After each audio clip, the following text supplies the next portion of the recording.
Hello, Commander. Computer reporting.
I had been programming handheld games for Mattel Electronics for about a year.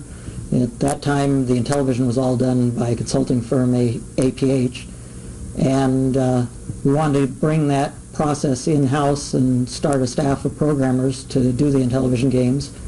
So myself and Rick Levine went to APH and began training, and as part of our training we picked a game title. We picked out bowling and worked on that, made it into a game, and process of doing a training project, we had a good sports game out of it.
I really enjoyed SNAFU. That was my favorite game. I worked on that by myself.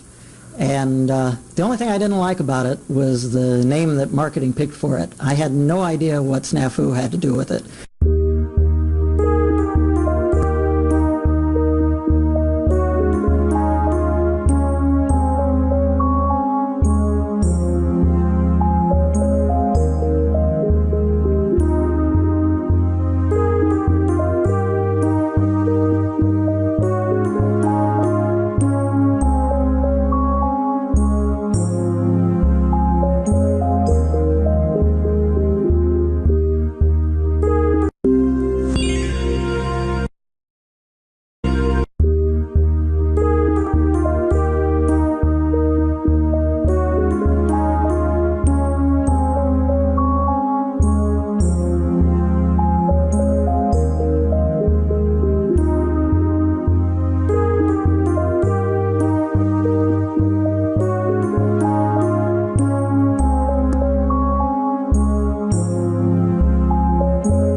I first heard about Tron at Mattel when Mattel had acquired the license to it.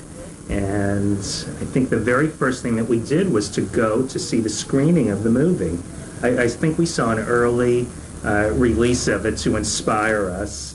And somebody did this, I believe someone else, I don't know, I must have done the story on it. That's why it's that bad. That was the first and last video game I ever designed, or at least the plot line. Technically, you know, the game turned out pretty nice. It just wasn't fun to play. But I sure learned a lot doing it. And they paid me at the same time.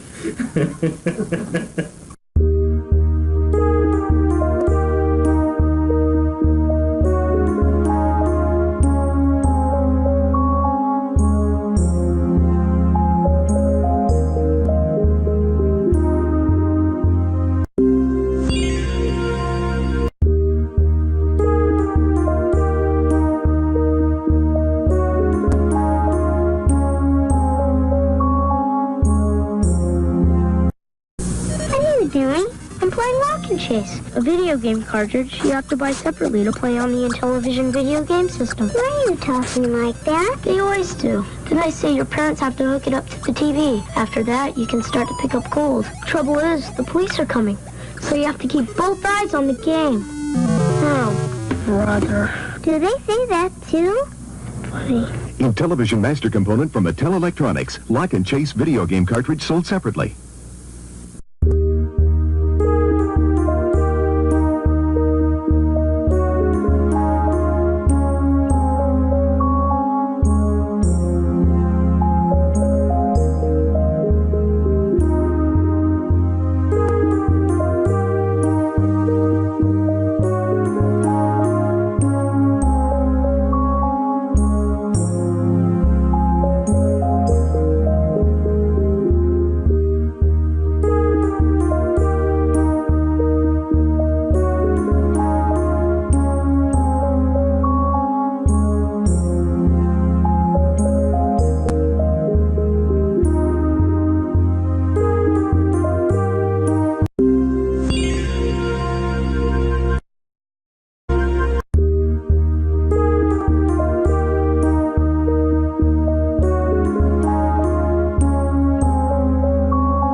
hardest thing actually was coming up with something that was asteroids but wasn't asteroids.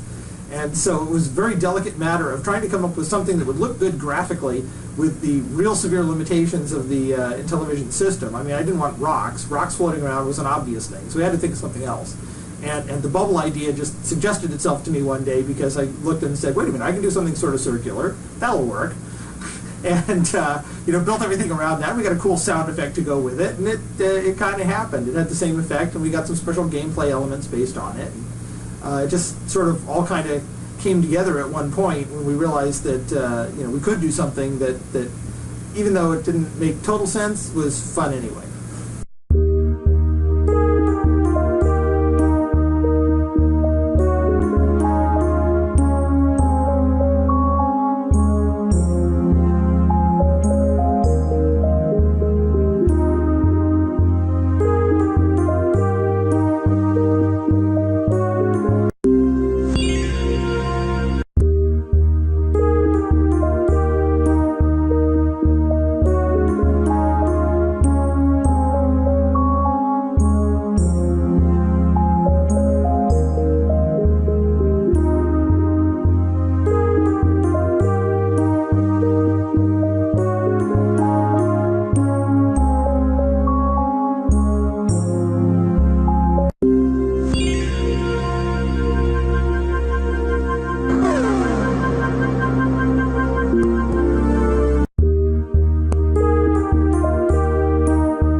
Came to me and said that he really wanted an abstract game. And I said, well, kind of like what? And he said, well, that's just it. I want it completely abstract, totally unrelatable to anything.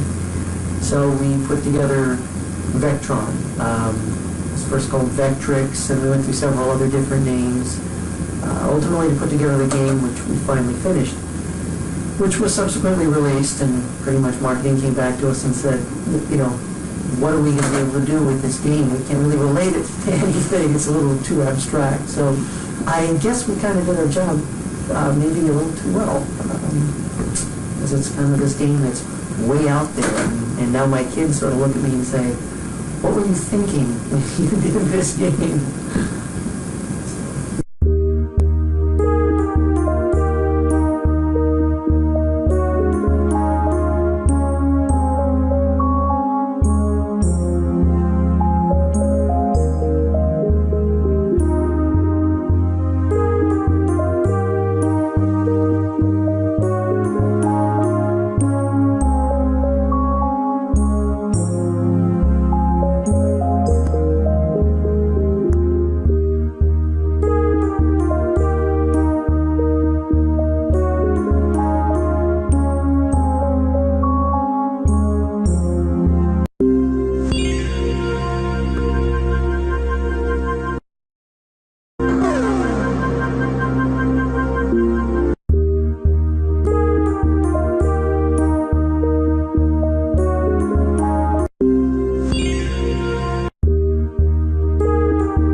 2 burgers to go, please.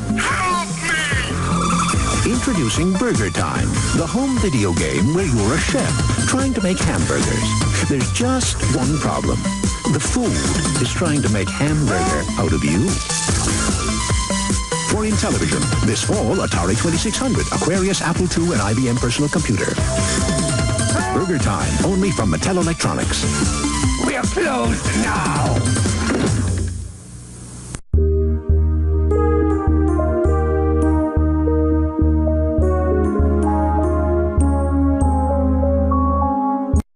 Now, interestingly enough, while I was working on Burger Time, I actually didn't play Burger Time that much. I watched lots of other people. Burger Time was obviously going to be a very popular game. Certainly was popular with the Intellivision programmers.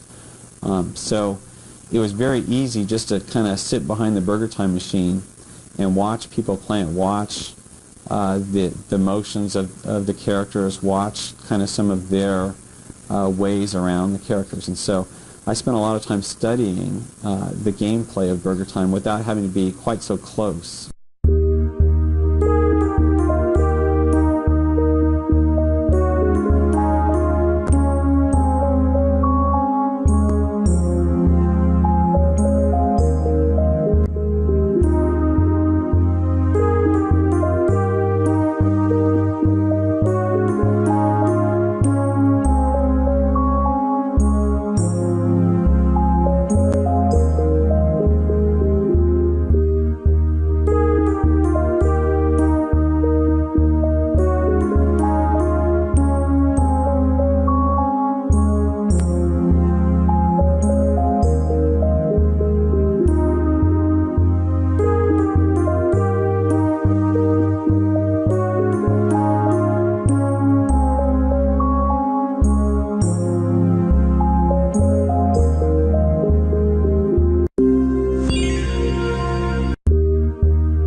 So I had been assigned to take the exec from the original Intellivision and add the enhanced capabilities to make it more usable, more state-of-the-art,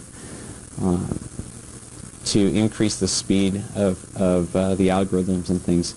Now, unfortunately, we didn't have any hardware to work on, so my initial work on the exec for that was to use the existing Intellivision and beef that up with some of the things we wanted to do. We also prototyped some things for multiplexing moving objects so that we could do some samples with more moving objects than just the 8 that the normal Intellivision had.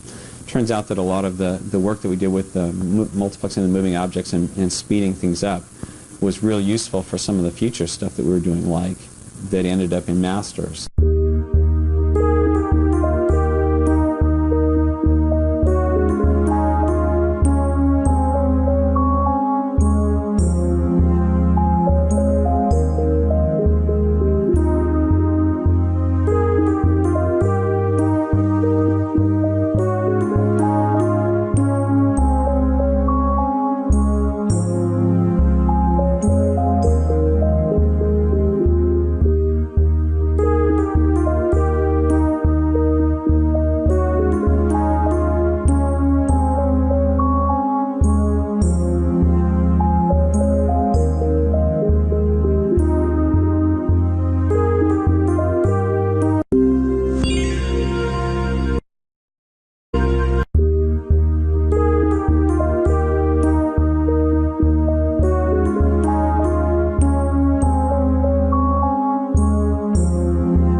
Thunder Castle was developed by Connie Goldman, but she had the graphics looking great, but the gameplay was just not coming together. So I just got attached to the product after being in development for a long time.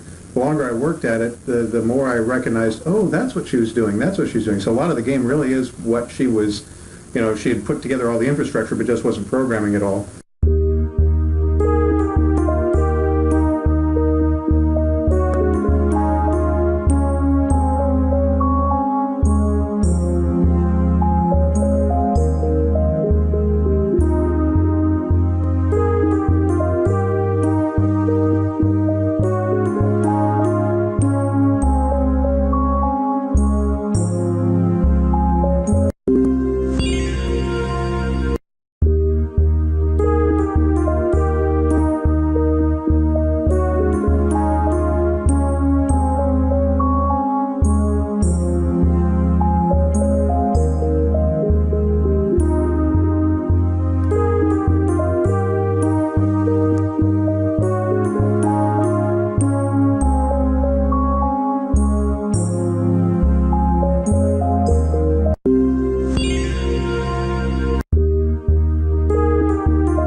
And what we did for that was I actually took some of the algorithms that I did for a handheld football game that I had done 4 years earlier when I was working there, and moved those into the Intellivision game, because we'd actually had some more advanced algorithms in gameplay for that than the Intellivision football game.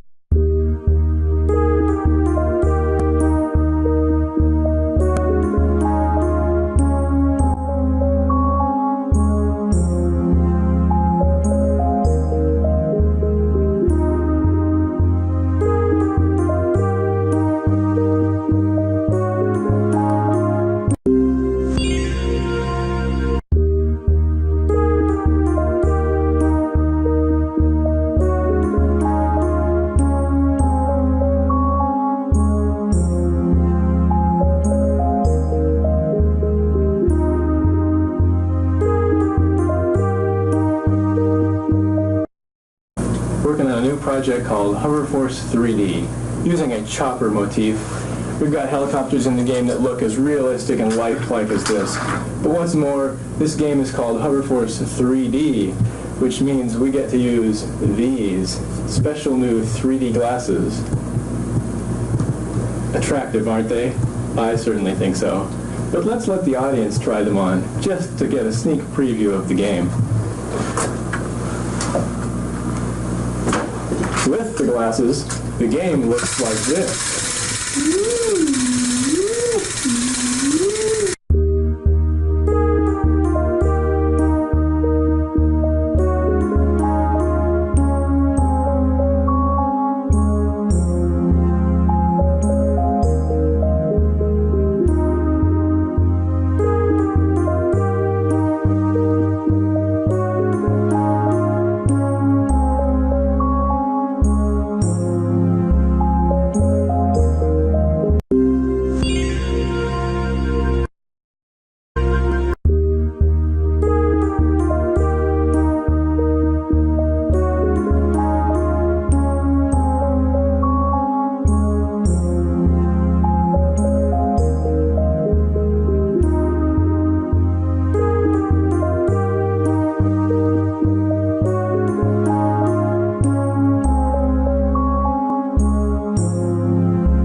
It was moving along actually pretty nicely, and it was a good game to work on because it helped me keep my mind off the fact that the company was going out of business and that we were all going to get fired.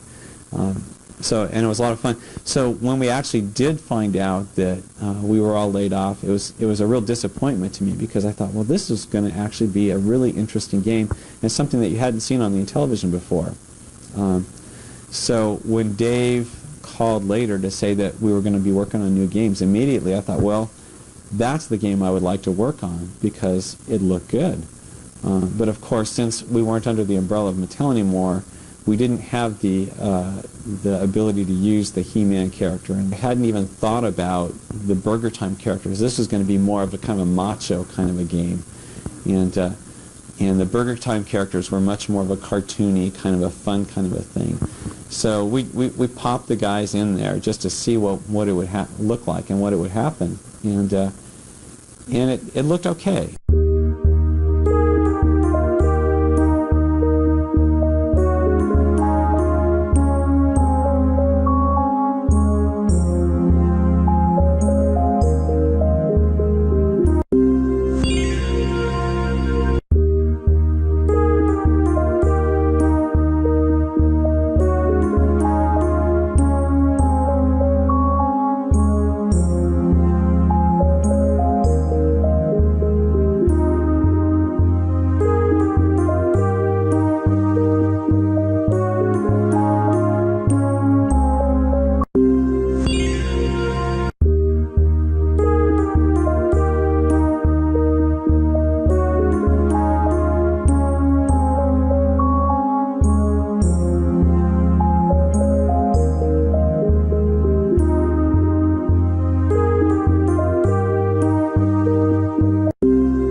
Late nights getting really punchy from sleep deprivation and coming up with a bunch of great features, like in the basketball game.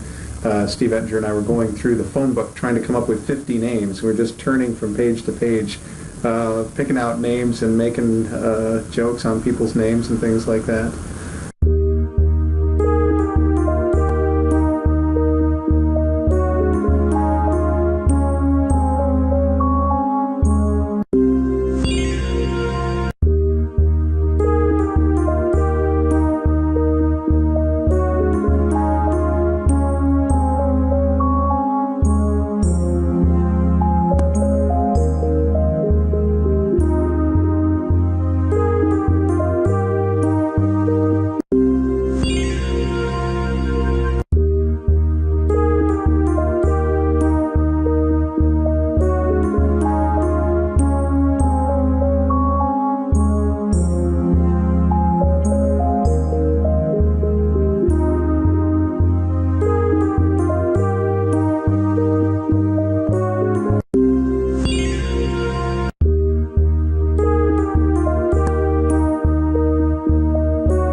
Was because they got to park the video game in my living room for a while, and I got to play pole position at home a lot.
about Space Partner I was happiest with was the maneuver language that I wrote, which was a little tiny set of tables and a very, very, very compact piece of code that was very long because I had to write so many comments to explain what the heck it was doing because it was totally not obvious. But basically what it would do is it would set up the formation. So you'd have the ships flying in little barrel rolls or coming in from the side or coming in from the top and looping around like this or whatever maneuver they may do. And it would mirror them and back and forth and turn them upside down so that it wouldn't look all the same every single time you tried to play the game. Now I'm writing the track computer at the same time that he's doing these, that he's making all these motions that the ships are doing. I've got no idea what the ships are going to be doing. So the tracking computer really is tracking the alien ships, and it doesn't know what they're going to do ahead of time. It surprised me. I played X-Wing a short while ago, and I was trying to figure out how to shoot the targets, and I had a terrible time shooting the targets because in Space Spartans, of course, we had that nice targeting computer that would track the guys and allow you to at least have a better chance at shooting them. And in this thing, I had to do it all manually. It was very surprising to me that this game that was supposedly using the latest and greatest technology didn't have a feature that we had thought of years ago in one of our games. And well, of course, 6 months earlier, I'd been working on a target recognition software for real fighter planes at Hughes, and so maybe that experience is part of why we got the tracking computer in there.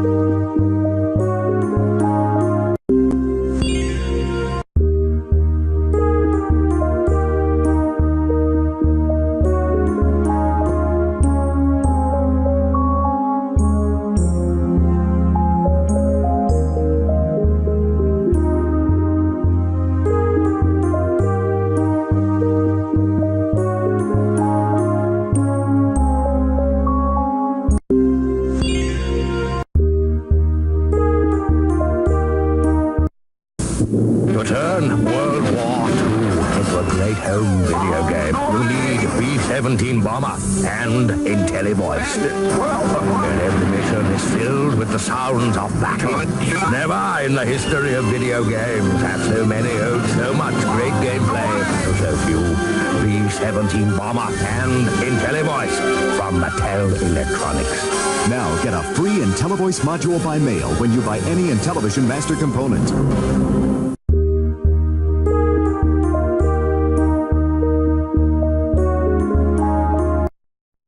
B-17 was the ultimate terror of a release of a product because we literally were told that it had to be finished on a given date so that they could get the factory going to manufacture the product, because if we didn't manufacture it, they would lose tens of thousands of dollars and we'd all be killed, or something along those lines. And so what I had to do is we had one last bug. It was half an hour before we had to get the thing starting to burn the ROMs, and we had to fix the thing. We had 3 decals left in the code. We tested it for 5 minutes. Gee whiz, it looks like it runs. That's fine. We didn't change anything else. It's probably not broken. Started burning the ROMs. Tested while we were burning the ROMs, and ran down with the ROMs to people to get it out in the shipment, to get it out to the factory so we could make the Christmas date or whatever it was. But that was rather terrifying. We had literally half an hour of QA on the product before we shipped it. And then we've shipped the game, and my father-in-law comes over, and I'm showing him this game that we've just finished, and he's playing it for the first time, and he's played it for 10 minutes, and he hangs the game.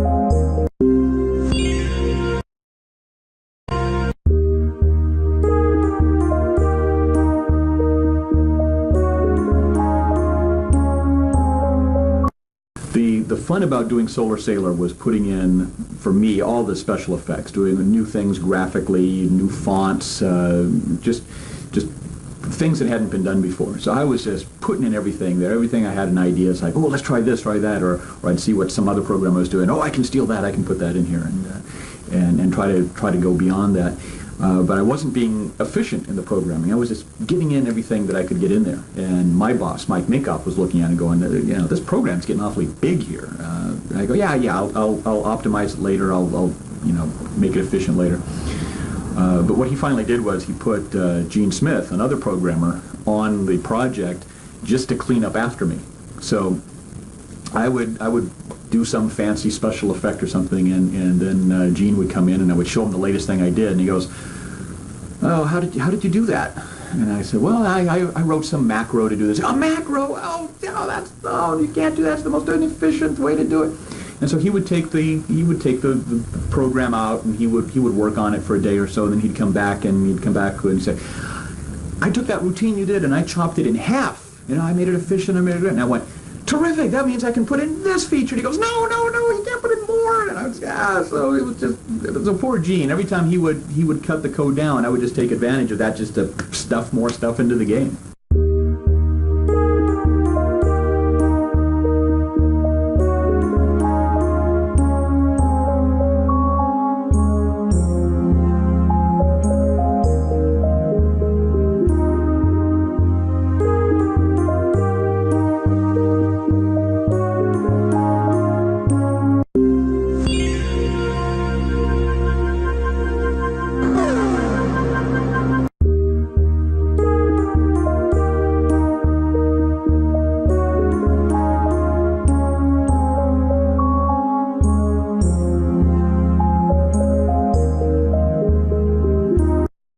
One thing particularly about the games written at that time was that the cartridges are so small that there were no assets to connect to the game. A programmer would just, there's so few graphics, you get it all hooked up, and the only thing really left to work on is the gameplay. So out of the 3 months, maybe the 3 to 6 months that had been in development, a great deal of that time was just sitting down, playing a game, and going, was that fun? Could that have been better? And just working on the gameplay algorithms. And nowadays, it's so much of it is just connecting everything to the game engine. It's one thing that I always recognize with these algorithm-style games, that it has a lot to do with there just weren't that many things you could hook up to it, so it just had to be good programming.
was trying to do something very much like an arcade game. I wanted to imitate real-world physics. I wanted to do something 3D. I felt there was a gap in that. There was mostly 2D kinds of things going on. And so that was the basic idea. And I wanted to have some logic and strategy combined with arcade-style action. So I designed it. I started working on a prototype, but our responsibilities had to do with developing music and sound effects for games. And so I kept getting pulled off on other games.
It was moving along actually pretty nicely, and it was a good game to work on because it helped me keep my mind off the fact that the company was going out of business and that we were all going to get fired. And it was a lot of fun. So when we actually did find out that we were all laid off, it was a real disappointment to me because I thought, well, this is going to actually be a really interesting game and something that you hadn't seen on the Intellivision before.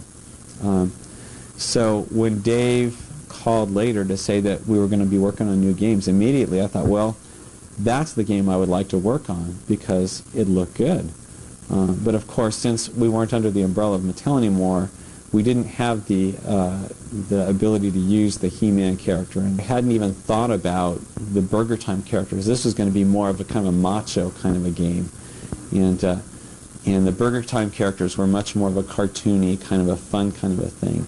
So we popped the guys in there just to see what it would look like and what it would happen, and it looked okay.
Line was great. That I still use that as an example because the best thing we did was the day we pitched it. We walked into the board meeting or the like executive council meeting at Mattel, and with serving a tray with punch and cookies, and we served punch and cookies to all the vice presidents and president and the whole bit, and explained the game concept that we had this line of games that were based on playing them at parties with lots of people getting involved and having fun and opening up new markets and all this kind of thing. And they loved it. They ultimately approved us to go forward on it.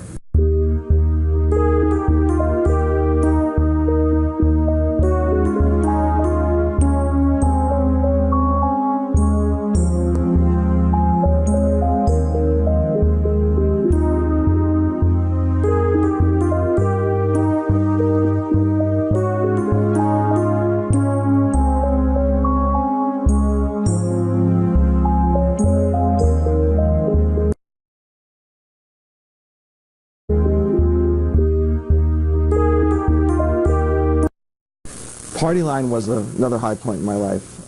Bill Fisher, Keith Robinson, and myself went out to lunch one day, and just we're sitting in this deli, and there were some funny names for some of the dishes there, and one of them was a whole line of dishes called the party line.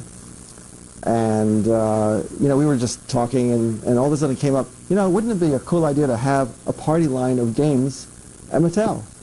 And that the idea just kind of stuck with us, and we got really excited about it. We started thinking about how we could present this, built up a whole, storyboard, sales pitch. We pitched it to our managers and to Gabriel Baum, and they all loved it and said, okay, let's go ahead and present it to the president. So we scheduled some time, went in there with this big elaborate presentation we had set up all night long to do. Had balloons, we had cookies, we had milk, we had everything. And we gave this great pitch and had a lot of fun with it. I think we were running on vapor at the time. But it was a lot of fun, and they loved it. And to the point where they sent around a memo later congratulating us on the best marketing pitch from a set of programmers ever. And they went ahead and started seriously considering doing the line of products. And so we worked up several more concepts, and we're just in the midst of trying to build that line of products and get it out to market. And then the whole situation with Mattel started changing.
Space Shuttle wasn't really a game, it was a political football. At the beginning of 1982, we had two Intellivision programming groups. There was Mike Minkoff's group and there was Don Daglow's group, and they were equal groups.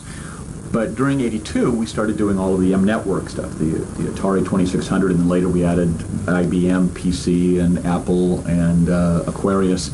And so by 1983, all of that had moved into Mike's group, while Don's group had expanded just in Intellivision. So in 1983 we had Don's group being this entire Intellivision group, and then Mike's group being the everything else group with a little handful of Intellivision programmers. And our worry was, in Mike's group, that the management would finally recognize this and say, hey, come on, let's make Don's group the Intellivision group and just formally make Mike's group, everything else, and not do any more Intellivision programming. And we didn't want to lose the little bit of Intellivision programming we had. And in the spring of 1983, there were only 3 Intellivision games being worked on in Mike's group, and Space Shuttle was one of them. It had been started by Steve Montero, and he had quit. And then Boyd Hayes, who had taken over the program, he quit. And essentially we were out of Intellivision programmers. We had this game, and that was half finished, and nobody to work on it.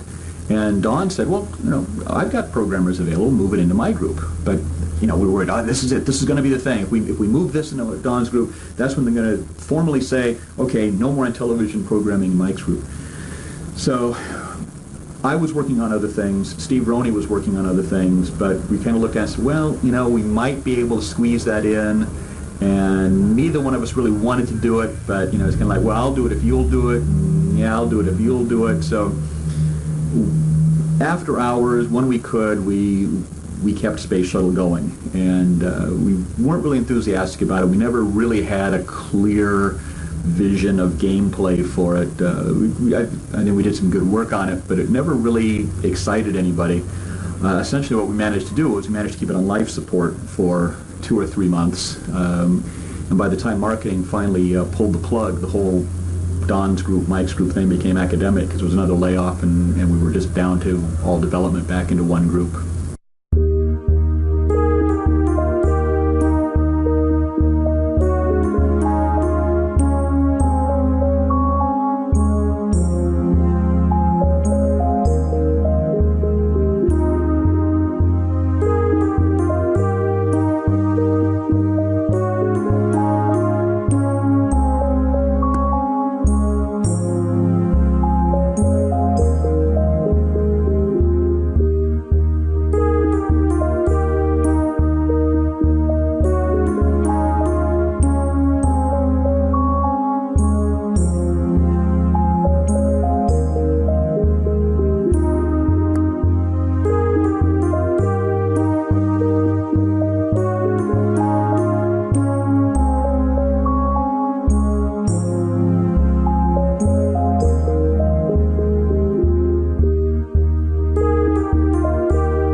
Aggression against this damn video game!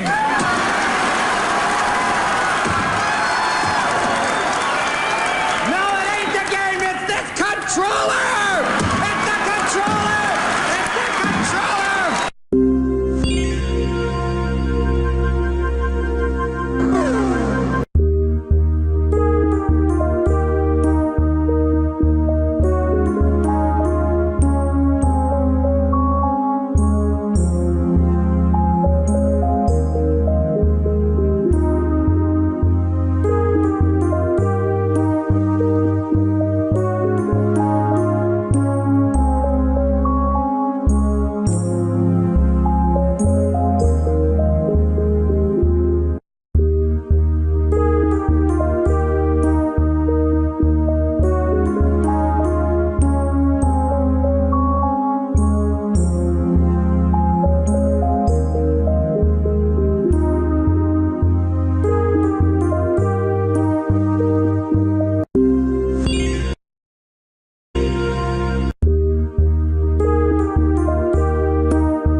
Intellivision.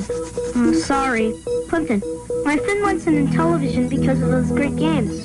His dad wants him to have the other video game because it's cheaper. Could you do something about the price?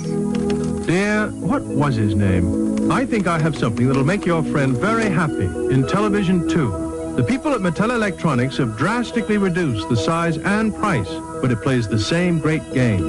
Your friend's father has no excuse now.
marketing. What the hell do you want?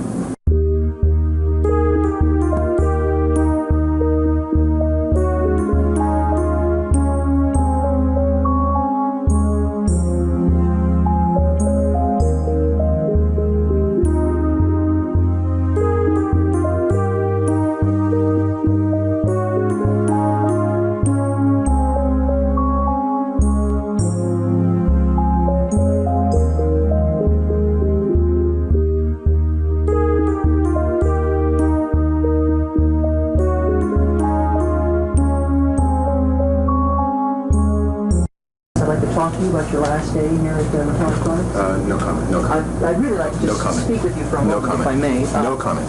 It'll just take a few moments. No comment. No comment. I just want to talk to you some about your recruiting efforts, perhaps, with where you're going to. I'm not going anywhere.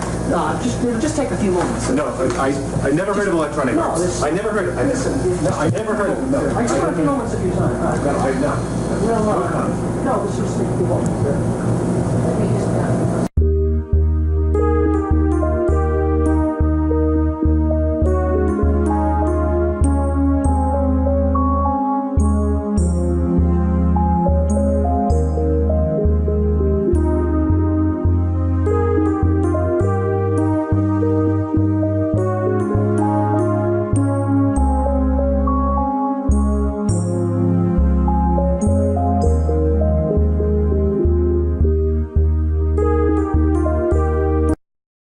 When I first applied to Mattel, I was actually looking for a summer job. I was 17 at the time, was just graduating high school, and I'd done some games, and I actually had one in publishing at the time.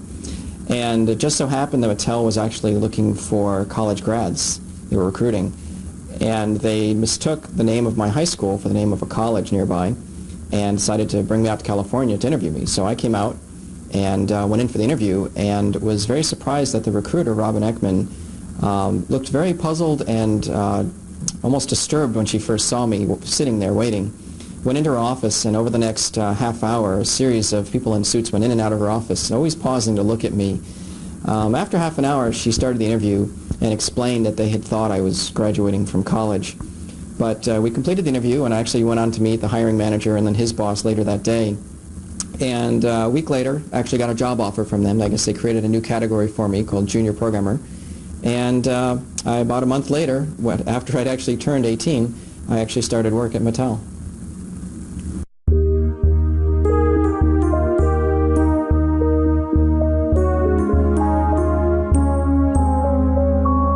When I started at Mattel, I was very excited about the work, but what I didn't know going on in the background with a series of layoffs, the very first Friday that I joined the company was the first round of layoffs.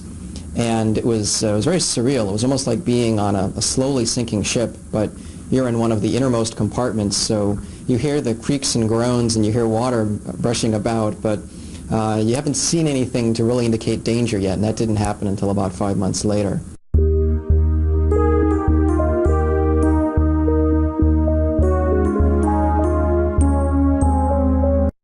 The group at Mattel was really like a family. We worked hard together.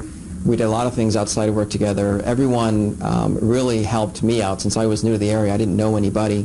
Everyone went out of their way to help me to find an apartment and to discover places to go. It seemed like almost every night there was something going on that I could attach myself to have fun. And that was a great atmosphere.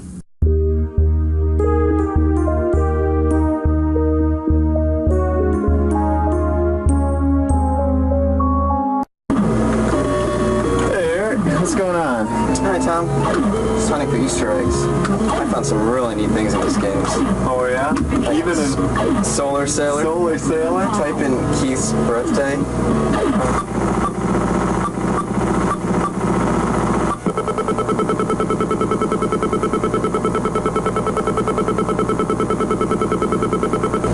Hey, that's all right. Isn't that incredible? Look what happens. Look what happens. Type in Cadet, Ranger, Ace, Cadet, Ace, Enter. Hurry, hurry, hurry! Step right up! I always wondered why this was a 48K game, you know? And look what happens while playing SNAFU. Just type 696969. Hi, I'm Mike Minkoff, programmer of SNAFU. If you love SNAFU, you'll love bowling for your Intellivision from Mattel Electronics. Get yours at your local video game shop now while supplies last. But Tom, my favorite is in your game. Well, that's cool. I couldn't believe that. No, type in your birthday, and I get this.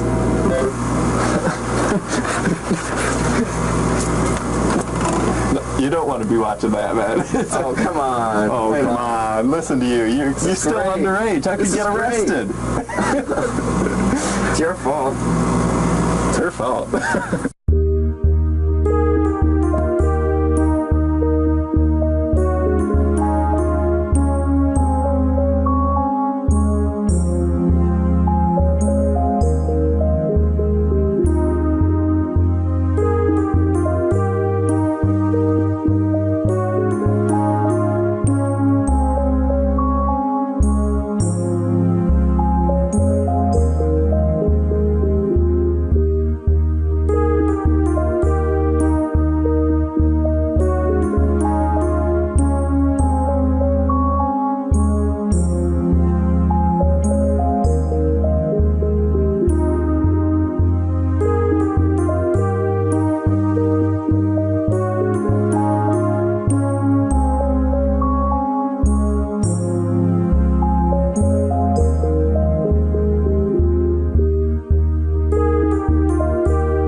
It did take me a long time to get out of college. I think I graduated 9 years after high school.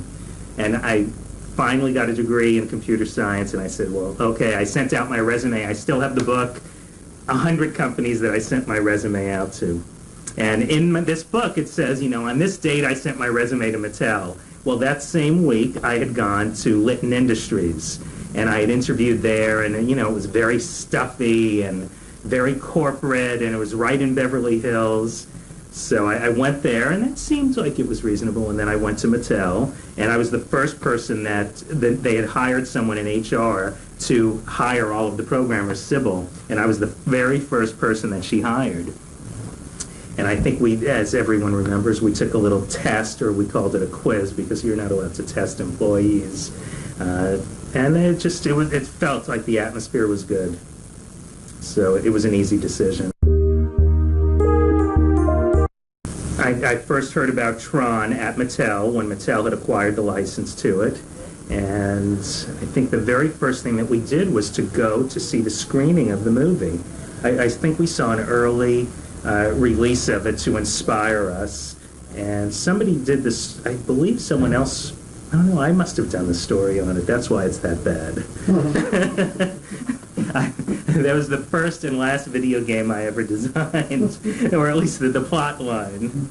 Technically, you know, the game turned out pretty nice. It just wasn't fun to play.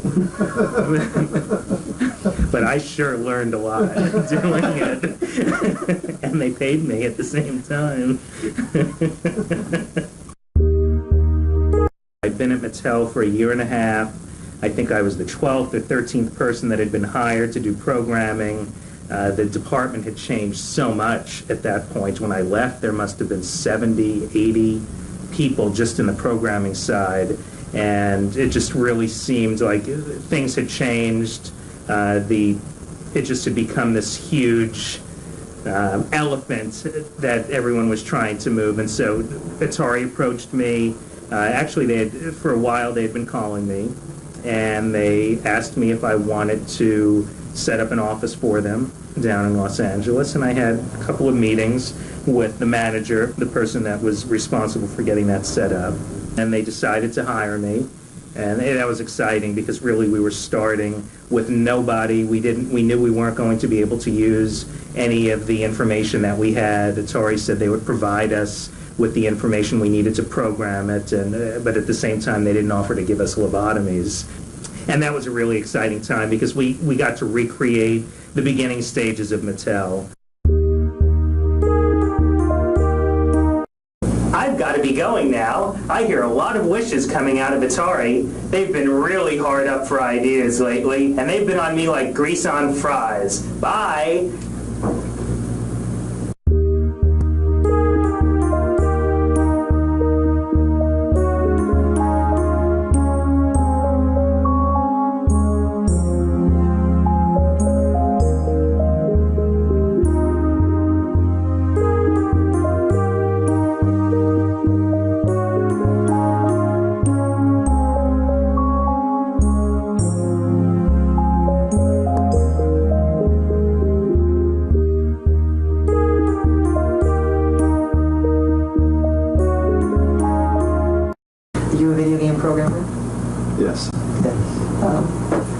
Is that all you do is program video games? Get that thing off my face.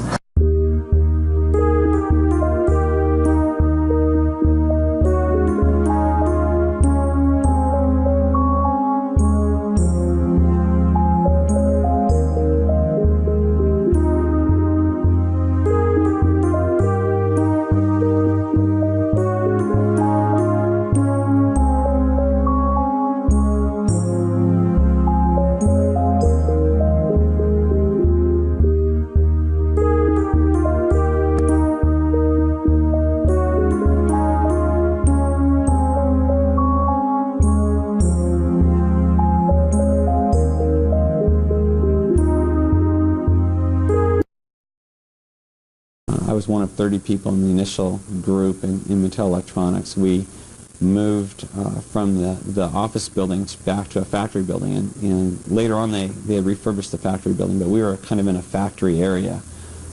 And so we set up desks, and there wasn't any cubicles or anything like that at that time, so we set up cardboard walls around our desks just so that we could kind of focus on our work. You know, interestingly enough, while I was working on BURGERTIME, I actually didn't play BURGERTIME that much. I watched lots of other people. BURGERTIME was obviously going to be a very popular game. Certainly was popular with the Intellivision programmers. So it was very easy just to kind of sit behind the BURGERTIME machine and watch people play it, watch the motions of the characters, watch kind of some of their ways around the characters. And so I spent a lot of time studying the gameplay of BURGERTIME without having to be quite so close.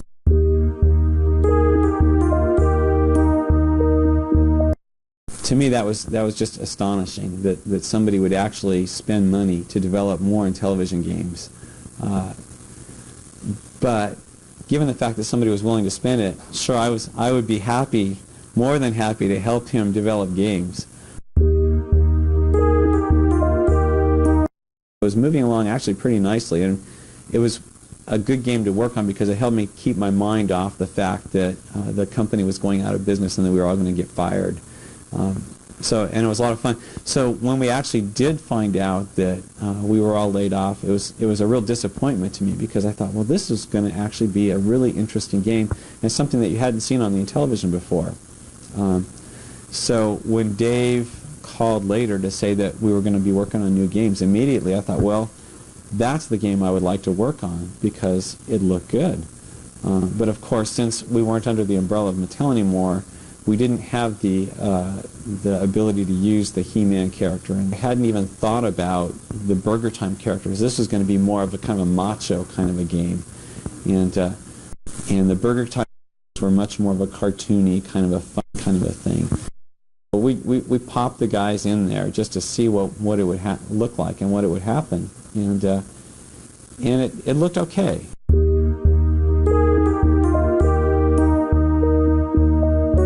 I've heard other people describe it as one of the funnest jobs they've ever had, and I have to concur with that.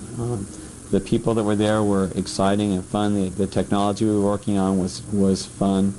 And I think part of it was that as we encountered lots of adversity towards the end, I think that helped the team pull tightly together. When I was there, I saw the company grow from 30 people to over 2,000 people, and then shrink back down to, before the last layoff, we were down to probably back to 30. And during that time, watching people weather the storm and pull together was pretty exciting.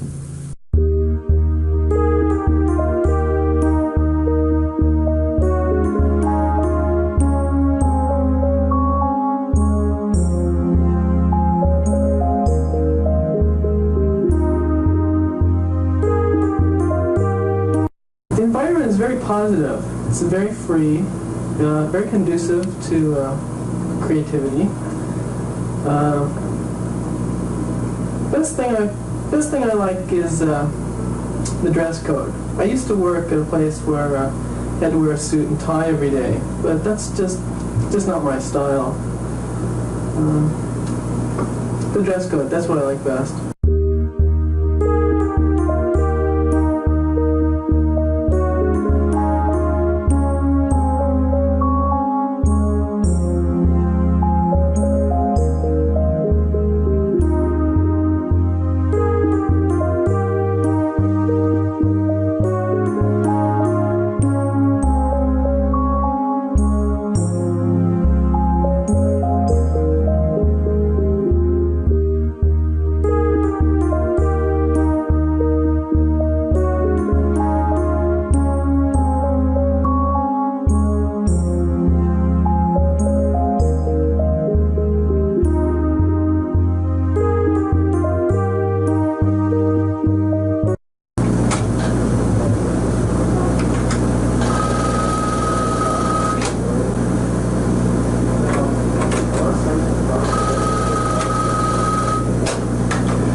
Yes, dear. I know it's Christmas Eve. There's nothing I can do, dear.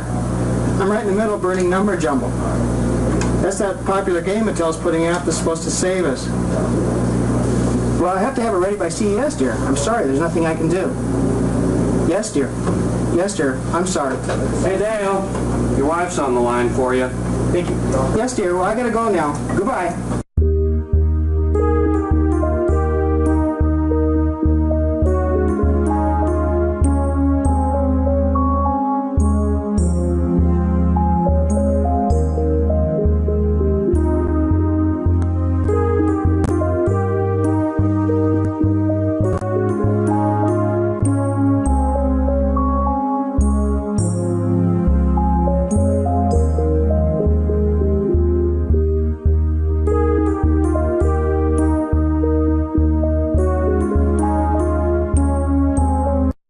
Here I was working for Mattel Toy Company for about 10 years in a variety of different departments. I was in sales policy control, doing sales administration stuff, getting kind of bored with it.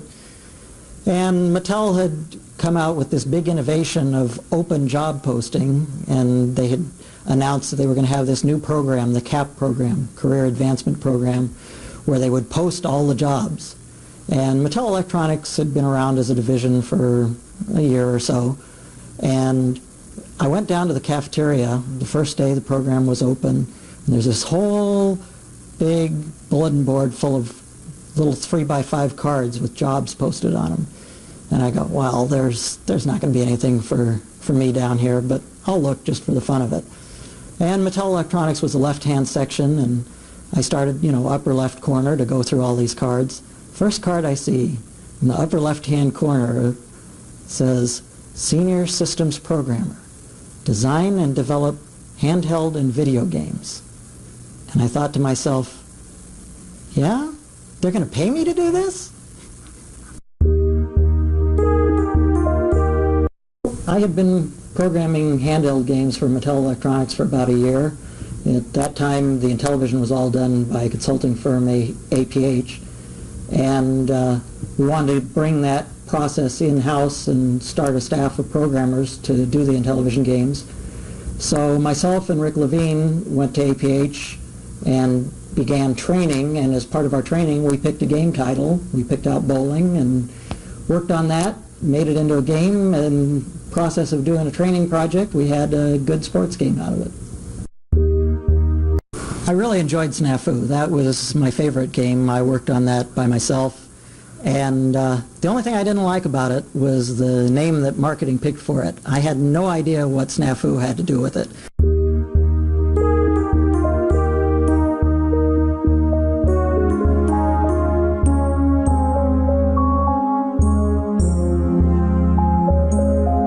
I really liked Mattel. I don't think I've ever worked with a better group of people on the game designers and programmers that we had working for Mattel Electronics. It was a great bunch of people, good camaraderie, a lot of fun, a lot of hard work. There were times when people were there late. There were many times that I pulled all-nighters, and I can remember one time when I had a long drive home, driving over to Steve Ettinger's house and sleeping on the floor there instead of going home and going back the next morning.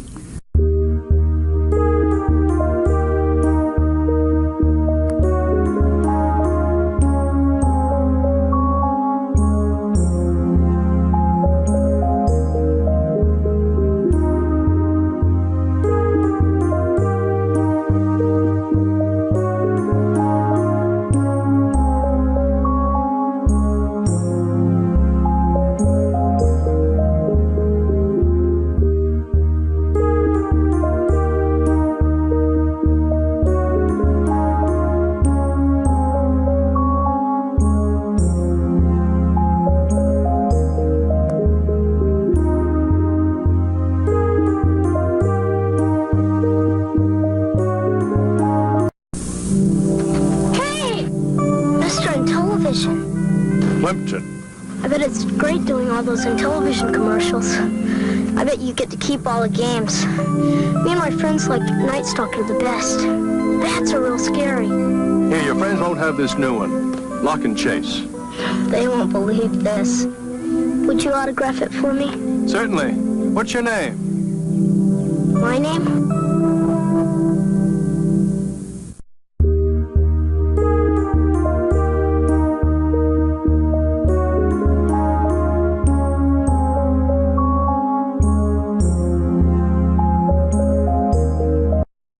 I haven't noticed any undue pressure at all since I've been here. Now, some people do have some rather unrealistic expectations. We go to business meetings. They expect me to get the coffee, me to take the minutes, me to type them up and distribute them afterwards. But that's just a few pigs.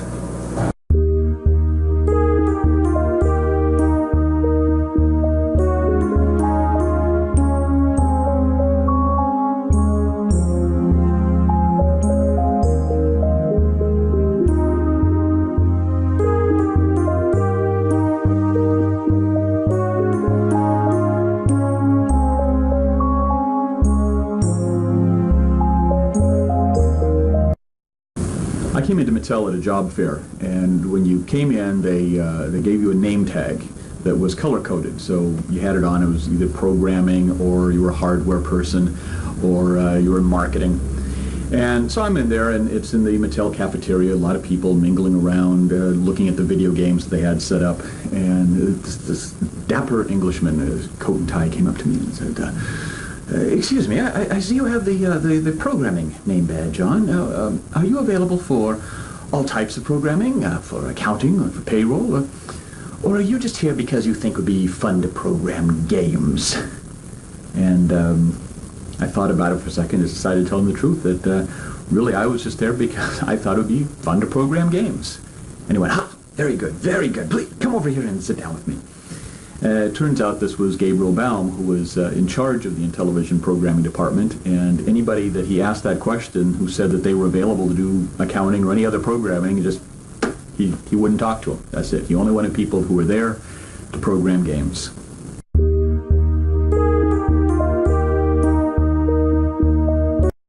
One of the strangest memories I have about Mattel, and it just really kind of showed the way this thing went up and down, was the day they announced we were going to get bonus based on sales, kind of a royalty plan.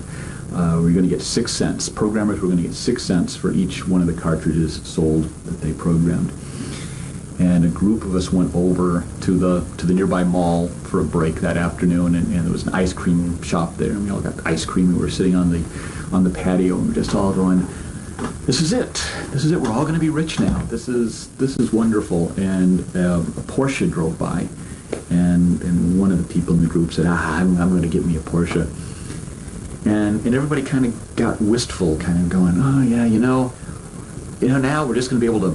We're going to be rich. We're going to be able to buy whatever we want, and it's just, it's not going to be that struggle anymore." And it was almost like we were sad that we're just going to have so much money and everything that's like, oh, that's it. All the hard times are past us, and oh, is it going to be as much fun when you're just going to be able to buy whatever you want? And of course, 6 months later, we were all out of work.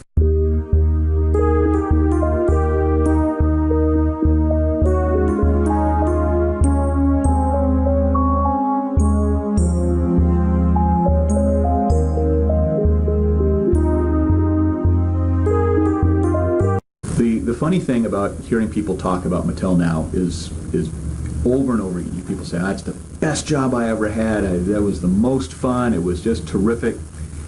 And my recollection is when we were actually there, it was just constantly people bitching and moaning about everything. I'm in a cubicle. I want to have an office. We don't have walls. We don't have doors. The marketing doesn't know what they're doing. How come they're releasing the game this way? How come they're heading this way? There's too much interference in the game design. I want to do this, and I want to work on this project, but I have to work on Aquarius, and I want to do Intellivision, and this person's making. It was just constant complaints about everything. And even the people who weren't complaining that much, there were still, there's people say, "Oh, I never complained," but still they were all interviewing. I mean, there were headhunters everywhere, and all the companies, Atari and Coleco and Sega, everybody was looking for programmers. So even the people who were happy were out flying all over the country interviewing with other companies. So it's funny now to hear people talk about how great it was when everybody had 1 foot out the door and was going.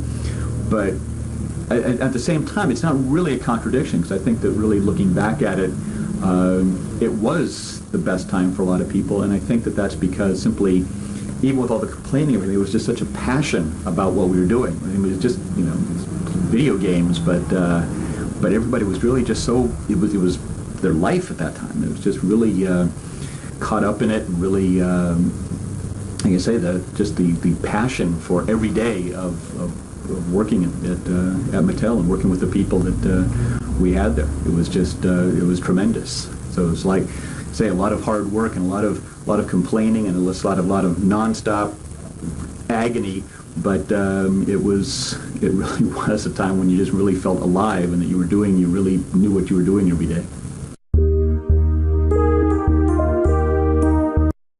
Hi, I'm Norm, here at Hank and Norm's T-shirt shop, home of the official Blue Sky Ranger T-shirt. And, well, here's a customer now. Hi.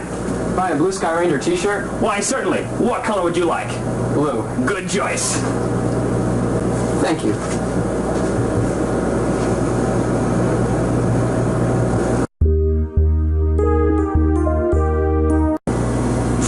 Well, guess that's about everything. It's kind of sad here, last day of Mattel, but, it really shouldn't be. Mattel isn't dead. as long as it lives on in our hearts. You know, we really built up a family here, some close ties, and that's something that can last forever. I mean, something like that, that spirit, you just can't throw that out. We are closed now.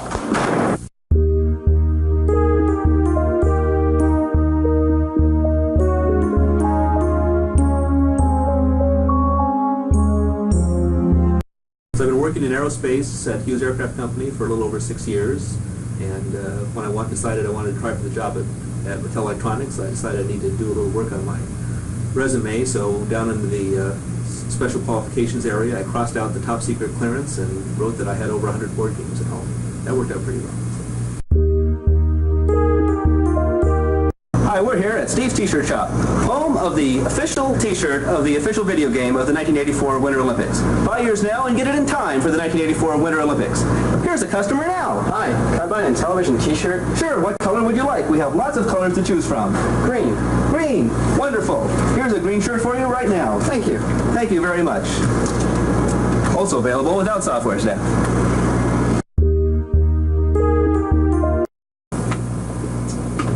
Do you know anyone who plays video games? Well, I do, and I've been wondering what all the fuss is about. So I went out and bought a couple, and I find that there are lots of different things that these games can have in common. A lot of them are based on popular characters like G.I. Joe and Kool-Aid Man, who of course is a very popular character, Masters of the Universe and Scooby-Doo, Smurf and Spider-Man, and Strawberry Shortcake. Some of these people got to be cartoon characters after they were games, like this guy. I don't know why there's no U there, and he sure has a big nose. Other games are based on movies, especially after the great success of the games E.T., Raiders of the Lost Ark, and that big hit, Tron. But one of the biggest things had in the beginning was sports games. They have games for every sport you could think of. They have games for boxing, and bowling, and decathlon. They have golf, and horse racing, and ice hockey, and motocross. Now you can play these games at home. Pool, which you could always play in your own home. Now you can play it on TV. Or racquetball. You can be a rodeo rider, or you can shoot skeet, or you can go skiing, or you can play soccer, or steeplechase, or tennis, or wait a minute, how'd that get in here? They also like fish games. You can go fishing, that's another sport you can have. Or you can get chased by sharks. Or you can chase sharks. There are more sharks, and just dolphins. There are games about almost everything you could think of. And since there are games for everything you can think of, it's no wonder they're having trouble coming up with new games. There's nothing left to do.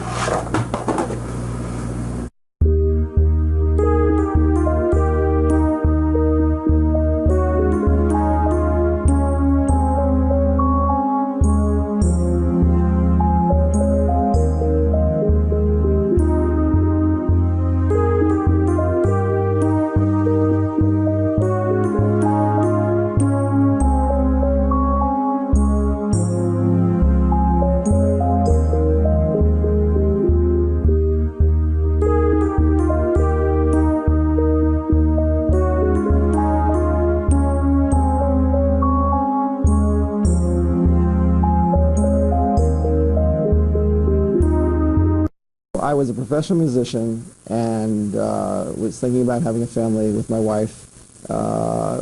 We had been thinking about, well, what else could I do besides be a musician for quite a while. Turned out there were a lot of professional musicians I knew who had gotten into software and really loved it. So I thought I'd give that a try. Went to school and learned programming, had a job all lined up at a medical company to do COBOL programming, and I wasn't very happy about it, but it was a start. And on a whim, I went to a open house, a job fair at Mattel. And it was incredible. I stepped in there and talked to a few people. I told them about my background, and they said, wow, this is just what we're looking for. Someone who knows music or the arts and knows programming. That's great. And I said, yeah, but what's a stack? And they said, no problem, we'll teach you that.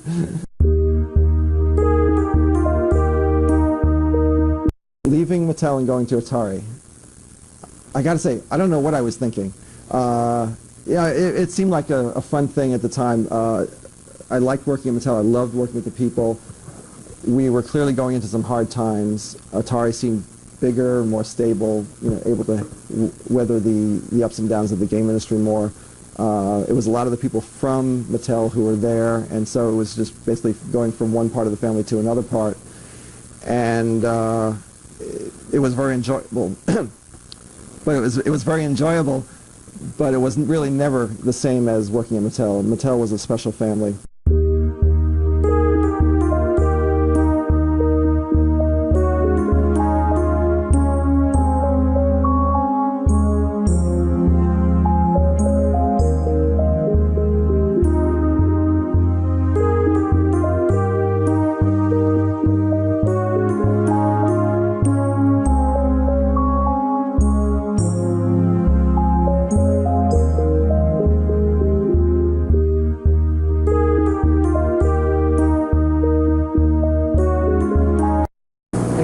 Super environment, like people are congenial, you can come and go as you please, you don't have people on you all the time looking over your shoulder.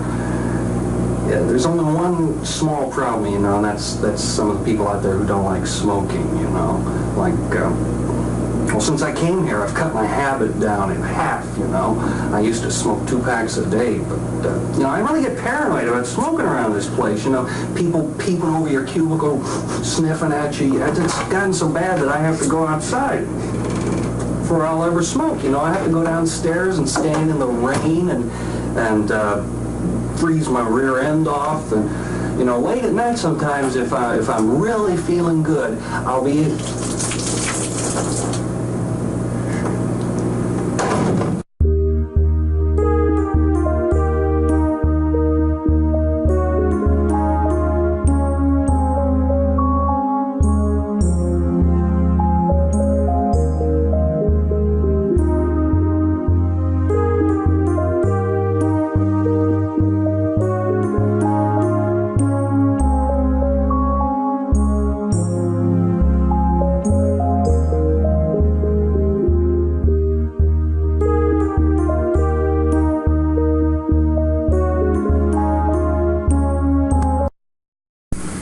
Saw an ad in the paper for video game programmers and thought, that sounds like that'd be a lot of fun.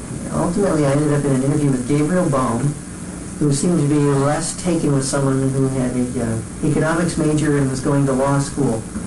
Ultimately pushed me to a point in the interview where he said, why would you be interested in this? Doesn't this kind of seem weird?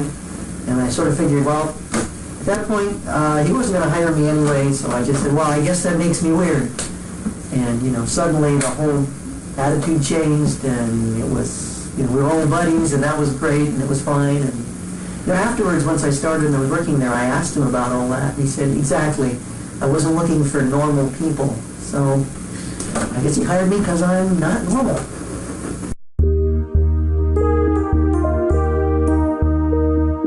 It was one of the things that I always remember about working at Mattel was knowing I just had to work on this one more routine, and looking at my clock, and it would be 3, and then the next thing I know, it would be 8 o'clock at night, and oh God, I was late for an appointment, or I had people coming over to my house for dinner or something.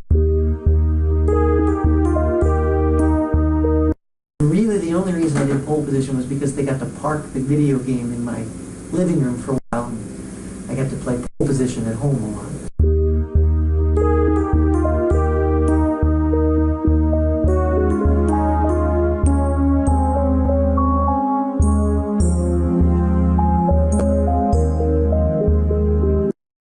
I was working for the college. I was working for Pomona College at the time in their computer center, and we got a notification from a career planning office that Mattel was looking for programmers. Don Daglow, who had also gone to Pomona College, notified the college. So the career planning office sent me a memo saying, oh, would you please post this for students? And I looked at it and said, post it for students? Forget it. I'm going to go apply for this thing.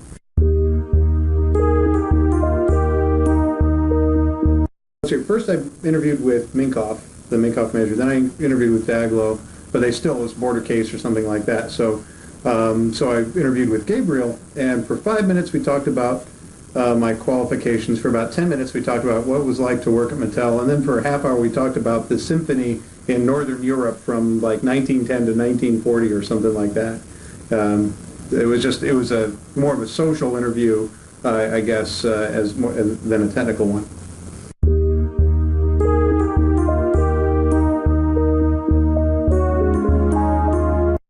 One thing particularly about the games written at that time was that the cartridges are so small that there were no assets to connect to the game. A programmer would just, there's so few graphics, you get it all hooked up, and the only thing really left to work on is the gameplay. So out of the 3 months, maybe the 3 to 6 months that had been in development, a great deal of that time was just sitting down, playing a game, and going, was that fun? Could that have been better? And just working on the gameplay algorithms. And nowadays, it's so much of it is just connecting everything to the game engine. It's one thing that I always recognize with these algorithm-style games, that it has a lot to do with there just weren't that many things you could hook up to it, so it just had to be good programming. Working on the Intellivision or the INTV product line was a lot more focused because it was just 2 or 3 people on each game max, and we weren't in a floor of 60 people trying to make a game. It was just, me over at Steve's house or somebody over at my place. And I think that was it was probably a lot more concentrated effort on each game, less of the kind of team effort and just more focused. But then we were trying to do like 4 games a year per person, which was just a lot more grueling schedule too. I do also remember, like when I was in the 4th grade, my family was on a vacation driving through Los Angeles for the first time. I'm staring out the back seat of a station wagon, and we drove down the 405, and there's this big Mattel sign. And at that point in time, it dawned on me, you mean people get paid to make toys? And I was just looking at that very same Mattel building, that was recognizing that people's jobs are, and get paid to have fun and make things for other people to play with. And what was it, 10 or 12 years later, I actually got a job at the same building.